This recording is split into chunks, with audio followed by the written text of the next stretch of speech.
তোমরা যারা ফোর্থ সেমিস্টারে পড়ো এবং তোমাদের যাদের ইএনভিএস আছে, আজকে আমি তোমাদের জন্য প্রথম অধ্যায় থেকে সমস্ত সাজেশন নিয়ে এসেছি এবং সেখানকার 2 নম্বরের যত প্রশ্ন উত্তর ছিল সবগুলোই নিয়ে এসেছি। তোমরা এই সমস্ত প্রশ্নগুলো খুব ভালো করে যত্ন সহকারে করে যাবে, তাহলে দেখবে পরীক্ষায় সমস্তটা কমন পাচ্ছ। আমি কালকে সকাল 10টার মধ্যে আবার দ্বিতীয় অধ্যায় থেকে সমস্ত শর্ট প্রশ্ন এবং বড় প্রশ্নগুলো দিয়ে দেবো, তোমরা সেটাও দেখে নিও। চলো আর দেরি না করে আমরা আজকে প্রথম অধ্যায়ে যে সাজেশনটা আছে সেটা খুব ভালো করে দেখে নিই। তাহলে তোমরা দেখো, ইএনভিএস এর প্রথম অধ্যায়ের যে নামটা আছে সেটা হচ্ছে যে পরিবেশ দূষণ ও এর নিয়ন্ত্রণ। দেখো, পরিবেশ দূষণ ও এর নিয়ন্ত্রণ থেকে প্রথম যে প্রশ্নটা আছে, বিশ্ব উষ্ণায়ন কিভাবে গ্রিনহাউস প্রভাবের সঙ্গে সম্পর্কিত। তারপরটা দেখো, বিশ্ব উষ্ণায়নের সঙ্গে পরিবেশের সম্পর্ক কি, উদাহরণ সহ আলোচনা করো। 3 নম্বরের প্রশ্ন দেখো, বায়ু দূষণের কারণ উল্লেখ করো। 4 নম্বরের প্রশ্ন দেখো, পরিবেশে ওজোন গহ্বরের প্রভাব ব্যাখ্যা করো। ওজোন গহ্বর কীভাবে সৃষ্টি হয়। এবং 5 নম্বরের প্রশ্ন দেখো, অম্লবৃষ্টির কারণ ও এর ক্ষতিকারক প্রভাবগুলি সংক্ষেপে বর্ণনা করো। 6 নম্বরের প্রশ্ন দেখো, প্রাকৃতিক ও মনুষ্যসৃষ্ট বিপর্যয় বলতে কী বোঝো। বিভিন্ন প্রকার প্রাকৃতিক বিপর্যয়ের সম্পর্কে লেখো। এবার দেখো, 7 নম্বরের প্রশ্ন কি আছে, মাটি দূষণের কারণ সংক্ষেপে আলোচনা করো। 8 নম্বরের প্রশ্ন দেখো, পরিবেশ ও মানুষের উপর তেজস্ক্রিয় দূষণের প্রভাব আলোচনা করো। 9 নম্বরের প্রশ্ন দেখো, ইউট্রোফিকেশন কাকে বলে। ইউট্রোফিকেশনের ফলাফলগুলি লেখো। 10 নম্বরের প্রশ্ন দেখো, শব্দ দূষণ ও তার প্রতিকারের উপর একটি সংক্ষিপ্ত টিকা লেখো। এই ছিল তোমাদের 10টা বড় প্রশ্ন। তোমরা এই প্রশ্নগুলোকে খুব ভালো করে যাবে, তাহলেই দেখবে সমস্তটা কমন পাচ্ছ। এবার আমরা দেখব শর্ট প্রশ্নগুলো, যেগুলো 2 নম্বরের জন্য আসবে। তারপরে দেখো, স্মাগ কাকে বলে। সাজান ধোঁয়াশা সৃষ্টির সম্ভাবনা সবচেয়ে বেশি কোন ঋতুতে। দেখো, কুয়াশা এবং ধোঁয়া এর মিশ্রণ রূপ হলো স্মাগ বা ধোঁয়াশা। এটি মূলত কলকারখানা ও যানবাহনের ধোঁয়া থেকে সৃষ্টি হয়। শীতকালে বায়ুমণ্ডলের নিচের স্তরে ধূলিকণা ও ধোঁয়ার পরিমাণ বেড়ে যায় বলে শীতকালে ধোঁয়াশা সৃষ্টির সম্ভাবনা সবচেয়ে বেশি। তার পরের প্রশ্ন দেখো, পিপিএম এর পুরো কথাটি কি। কোনো জলের নমুনায় 10 ppm অক্সিজেন দ্রবীভূত আছে বলতে কি বোঝো। দেখো, পিপিএম এর পুরো কথাটি হলো পার্টস পার মিলিয়ন। আর 10 ppm অক্সিজেন বলতে বোঝানো হয় যে প্রতি 10 লক্ষ ভাগ ওজনের জলের নমুনায় 10 ভাগ ওজনের অক্সিজেন দ্রবীভূত আছে। তারপরে প্রশ্ন দেখো, বাতাসে নাইট্রাস অক্সাইড ও হাইড্রোকার্বনের উৎস কী। নাইট্রাস অক্সাইডের প্রধান উৎস হল নাইট্রোজেনযুক্ত সার ব্যবহার করা এবং জীবাশ্ম জ্বালানির দহন। হাইড্রোকার্বনের প্রধান উৎস হল যানবাহনের অসম্পূর্ণ দহন, প্রাকৃতিক গ্যাসের নিঃসরণ এবং তেল শোধনাগার। এবার তার পরের প্রশ্ন দেখো, একটি গ্যাসের নাম লেখো যা প্রধানত আগ্নেয়গিরির উদগীরণ থেকে উৎপন্ন হয়। SO2 প্রভাবে মানবদেহের কোন কোন তন্ত্র ক্ষতি হয়। দেখো উত্তরটা, আগ্নেয়গিরি থেকে উৎপন্ন প্রধান গ্যাসটি হলো সালফার ডাই অক্সাইড। এর প্রভাবে মানবদেহের মূলত শ্বাসতন্ত্র, ফুসফুস, শ্বাসনালী ক্ষতিগ্রস্ত হয়। 5 নম্বরের প্রশ্ন দেখো, জলাভূমিতে অণুজীবের ক্রিয়ার ফলে সৃষ্ট হয় যে গ্যাস তার নাম লেখো। ধান খেতে উৎপন্ন একটি দূষক পদার্থের নাম লেখো। দেখো উত্তরটা দেখে নাও, জলাভূমিতে অণুজীবের ক্রিয়ায় উৎপন্ন গ্যাসটি হলো মিথেন। আর ধান খেতে থেকে প্রচুর পরিমাণে মিথেন গ্যাস উৎপন্ন হয়, যা একটি গ্রিনহাউস গ্যাস। তারপরের প্রশ্ন দেখো, বাতাসে এরোসোলের উৎস কী। পিপিবি কথাটির অর্থ কী।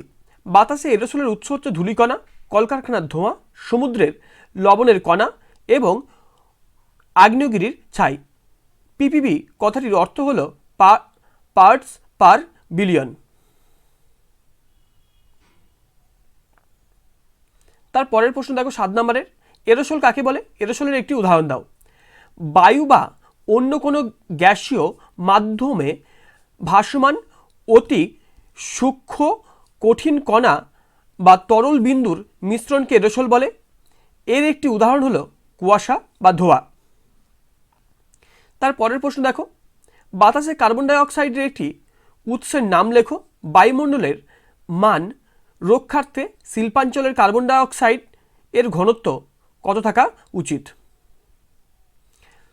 উত্তরটা দেখো, সিও এর প্রধান উৎস হলো জীবাশ্ম জ্বালানি, যেমন হচ্ছে পেট্রোল, ডিজেল, অসম্পূর্ণ দহন। এবং মান রক্ষার্থে শিল্পাঞ্চলের সিও এর বাৎসরিক গড় ঘনত্ব 2 মিলিগ্রাম পার ঘনমিটার এর নিচে থাকা উচিত। তারপরে 9 নম্বরের প্রশ্ন দেখো, প্রাথমিক ও গৌণ বায়ুদূষক কি? উদাহরণ দাও। প্রাথমিক দূষক যা সরাসরি উৎস থেকে বাতাসে মেশে, যেমন CO, SO2। তারপর দেখো গৌণ দূষক। প্রাথমিক দূষকগুলো বায়ুমণ্ডলের উপাদানের সাথে বিক্রিয়া করে যা তৈরি করে, যেমন PAN, প্যান, ওজোন। তারপর দেখো পরের প্রশ্ন, PAN প্যান কি? প্যানের পুরো নাম লেখো। প্যান হলো একটি গৌণ বায়ুদূষক যা আলোক রাসায়নিক ধোঁয়ার সৃষ্টি করে। এর পুরো নাম হলো পার অক্সিডেক্লি নাইট্রেট। তারপরের প্রশ্ন দেখো 11 নম্বরের, পরিবেশ দূষণের সংজ্ঞা দাও। ভৌত, রাসায়নিক বা জৈবিক কারণে পরিবেশের স্বাভাবিক উপাদানগুলোর এমন কোনো পরিবর্তন বা যা মানুষ ও অন্যান্য জীবের জীবনধারার পক্ষে ক্ষতিকর হয়, তাকে পরিবেশ দূষণ বলে। 12 নম্বরের প্রশ্ন দেখো, ওজোন গহ্বর কোথায় সৃষ্টি হয়? ওজোন গহ্বর কোথায় সৃষ্টি হয়? পৃথিবীর ওজোন স্তরের সবচেয়ে বড় গহ্বর কোথায়? ওজোন গহ্বর বায়ুমণ্ডলের স্ট্র্যাটোস্ফিয়ার স্তরে সৃষ্টি হয়। পৃথিবীর ওজোন স্তরের সবচেয়ে বড় গহ্বরটি আন্টার্কটিকা মহাদেশের উপর দেখা যায়। তারপরের প্রশ্ন দেখো 13 নম্বরে, সীসাগঠিত বায়ু দূষণের ফলে শিশুদের কী রোগ হয়? মানুষের শরীরের ওপর সীসার একটি বিরূপ প্রভাব লেখো। উত্তর দেখো, শিশুদের মধ্যে বুদ্ধির বিকাশ ব্যাহত হয় এবং মানসিক অবসাদ দেখা দেয়। সীসার বিরূপ প্রভাব হলো এটি মানুষের রক্তাল্পতা ঘটায় এবং স্নায়ুতন্ত্রের ক্ষতি করে। পরের প্রশ্ন দেখো, CFCর পুরো নাম কি? CFCর একটি উৎসের নাম লেখো। CFCর পুরো নাম হলো ক্লোরোফ্লোরোকার্বন। এর প্রধান উৎস হলো refrigerator, air conditioner, aerosol, spray ইত্যাদি। 15 নম্বরের প্রশ্ন দেখো, একটি গ্যাসের নাম লেখো যা বিশ্ব উষ্ণায়ন ঘটায় না। তার সঙ্গে দেখা আরেকটা প্রশ্ন আছে, একটি গ্রিনহাউস গ্যাসের নাম লেখো যা গ্লোবাল ওয়ার্মিংয়ের জন্য সবচেয়ে বেশি দায়ী। বিশ্ব উষ্ণায়ন ঘটায় না এমন একটি গ্যাস হলো অক্সিজেন বা